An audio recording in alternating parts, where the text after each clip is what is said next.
All right, then I'll try to connect with Celestina. Maybe before the end of the show, we'll still have more time to talk about this and just understand the grounds. But let's get to talk to Professor Waleke, who's already standing by at our Abuja studios. Prof, good afternoon and thank you so much for your time. It's good to see you. We had you on yesterday, but we had to hook up today to continue this discussion. Professor Waleke is the president of the Association of Capital Market Academics of Nigeria. Yes, he is a friend of the house. Thank you so much, Prof.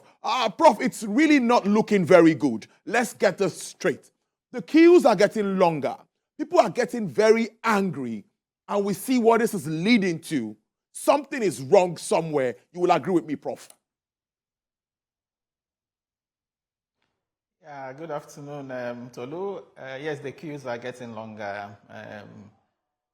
In Nigeria, it's beginning to be described as a country, a nation of queues. People queue to get the new naira notes. People queue at the filling station. People queue to get PVCs. But I think it's this is really a phase. And I think it's a phase that will eventually pass.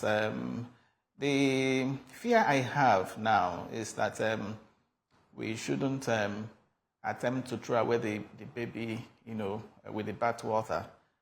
It is important that we try to find a solution around this scarcity of new naira notes, rather than discontinuing with an otherwise laudable policy. There is no gainsaying the fact that the currency redesign exercise is a laudable one. If you look at even the reasons adduced by the central bank, currency redesign is something that is usually done, at the risk of repeating it, done every 5 to 8 years. We have been told. But in the case of Nigeria, it hasn't been done in the last 19 years. People also talk about timing. And the question is when, will there really be the perfect time to implement such policy? The central bank says that the fact that so much cash is out there is making monetary policy difficult. The central bank is also saying that they have evidence that this money is being counterfeited. And you will also agree with me that we have in terms of the quantity of dirty, unfit notes, the quantity is much. So these are some of the reasons, necessitating the implementation of this policy. And of course, it's also in line with the central bank's cashless, policy. That has been implemented since 2012 when the cashless policy began. But one thing is sure. One thing is clear now, and that's why I talked about not throwing away the baby with the bathwater, and that is that the volume of e-payment has increased on account of this policy, and it's also one policy I think if you take the opinion. If you do an opinion poll now, across the country, I'm sure you will find that a good number of Nigerians, a majority of Nigerians are in support of the, redesigning the naira, particularly the 200, 500, and 1,000 naira notes.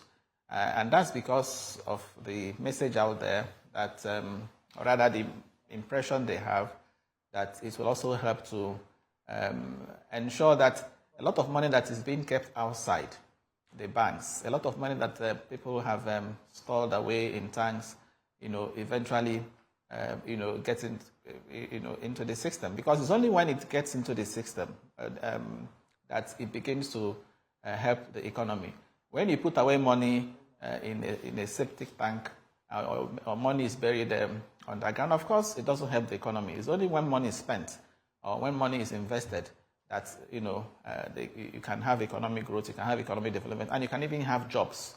So that's why I said that I think the policy is one that is popular at least among the ordinary Nigerian. The challenge is what people are complaining about has to do more with the fact that the new naira notes are scarce. And because they are scarce, you should expect that there'll be a black market, will be created, and that's also now contributing, in my view, to the rise in the prices of some commodities, in the sense that you want to go and buy something today, for example, and you're told to bring, if you're paying cash, you pay, for example, 1,000 naira, but if you are going to do transfer or you're paying by any other means, you pay 1,200 for something you could have paid just 1,000. And of course, the seller will tell you that is the case because if he has to, or he or she has to go and change the thing to cash, he has to pay very high charge to especially the POS operators. So that, in a way, is also for me. This is an unintended consequence. I'm not too sure the central bank figured this out when this policy, was being allow me to interject right there.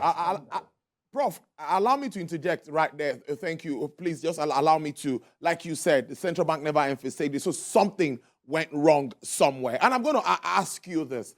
This shortage of cash has led many to taking advantage of the digital platforms, which should be the norm. Use online platform for transactions and all of that. But we have issues around that space. It's like the volume, the banks can't even manage it. As I speak with you today, some banks are closed down. The whole of their branches are down. Something is wrong with this policy, and some are even talking about the timing. What do you think about this, Prof? We've had this for more than 15 years. We didn't do it, and it's few weeks to an election, and everyone is everywhere queuing, like you said, for everything. Yes, I agree with you. As I said earlier, some of these outcomes, were not envisaged by the central bank in implementing these policies. Yes, the banks are overwhelmed in the sense that even as we speak, a number of banks, have become vulnerable, subject of attacks by people who are understandably, angry that they can't access their funds, in the banks. So I am saying that the pains, if you look at the experience of other countries that have gone through this route, these things ought to have been expected. The case of India is an example. When India demonetized in 2016, these challenges were also there. If you read literature on the India's case, you will read that people also went through these challenges, inconveniences, long queues, and so on. But as I said earlier on, there's a phase. So the way to address it, in my view, is to ensure that the distribution, because for me it's about logistics, it's also about enforcement. These two things. With respect to logistics, is to ensure that more notes are out there, are printed and distributed. And in distribution, you also take into account not just the banks, the POS represents a very important channel of distributing these new notes. Microfinance banks too should be involved, and that's also why I think the limit we have placed on the cash withdrawal, should be increased. Central bank says, for example, that one can now withdraw money from the banks can now pay the new naira notes over the counter, but pegged it at 20,000 naira limit. I think that should be increased to at least 100,000, given the fact that 100,000 naira is the maximum cash withdrawal limits, even set by the central bank itself. So I think the central bank should pay more attention to the distribution. I talked about logistics. I also talked about enforcement. Yes, the good thing now is that we hear the central bank and EFCC and other agencies are moving around, to ensure that banks are not actually hoarding these new naira notes. So I think that should be intensified.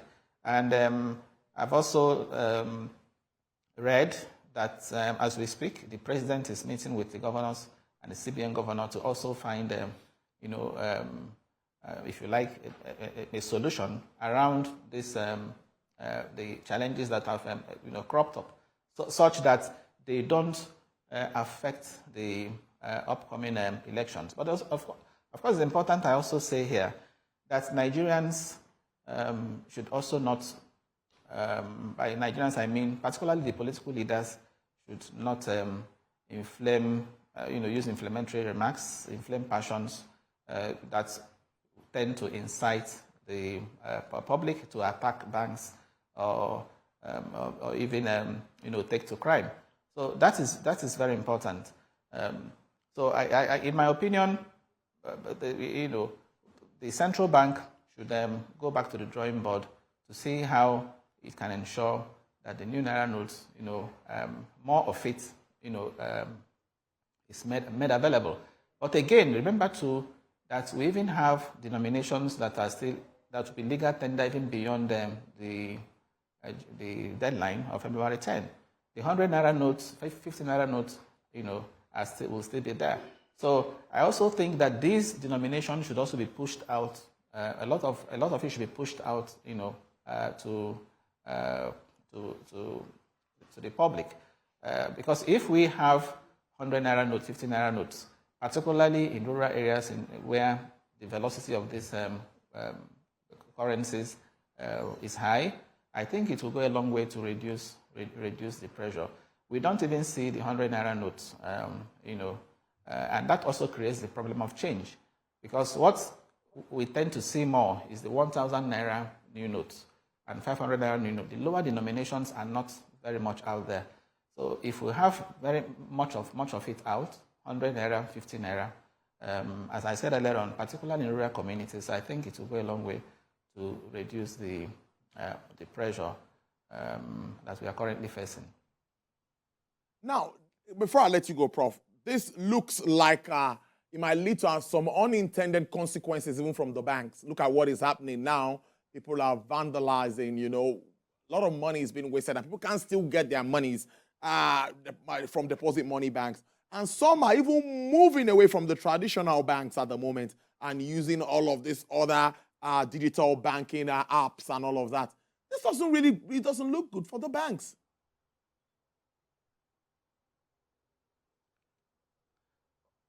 Oh, yes. But again, you've admitted that it has also led to a surge in e-payment transactions.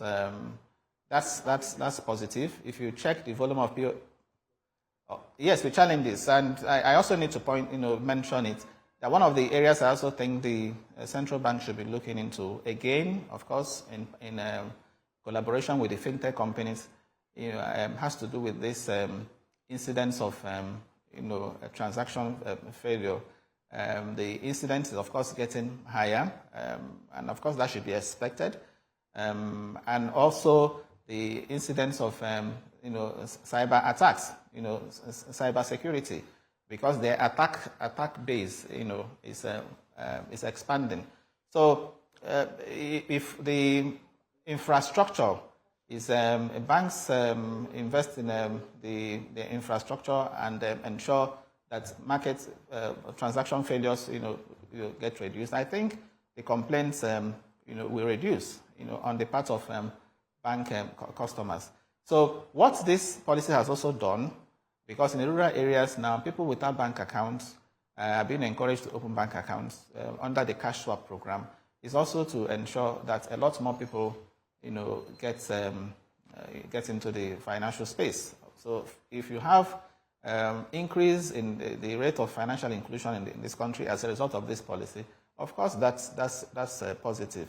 So the point I'm making is this: I am saying that yes, the policy is good, but I'm also saying that with the way things are, it's important that the central bank should ensure that more of these notes, are put out there. The cash limits are revised, upwards, and the agency should also continue to, security agencies should also continue to ensure that the issue of hawking of the currency and hoarding of the currency, is reduced by carrying out the enforcement that they're currently doing. So for me, I don't think discontinuing the policy will be in the interest of the economy. Of course, I am aware that some state governments have taken the federal government to court, and the central bank, asking that the policy be discontinued. I'm also aware that there are also a court has even given a judgment, saying that the thing must not be discontinued. So it's important we don't create this confusion. It's important all the stakeholders, including National Assembly, should cooperate to see how the policy can be implemented with minimal negative impact, on Nigerians, and such that, of course, it doesn't disrupt the elections on the 25th of February. Well, it's a good way to live it. I must thank you so much, Professor of Capital Markets, who doubles as the president of the Association of Capital Markets Academics of Nigeria, Professor Uche Owaleke. Thank you so much for joining us on the program today. We really do appreciate your time. Thank you, Tolu.